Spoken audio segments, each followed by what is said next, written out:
Haluatko muuttaa sun ääntä puhelimella? Nämä 3 appia tekee sen hyvin helpoksi. Anna mä näytän sulle.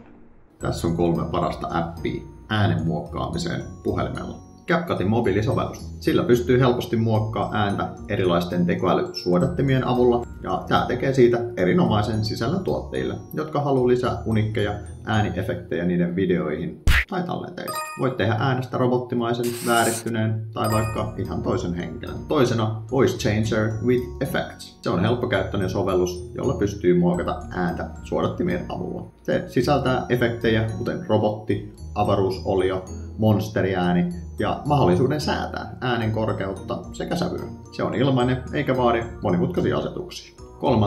Voices AI.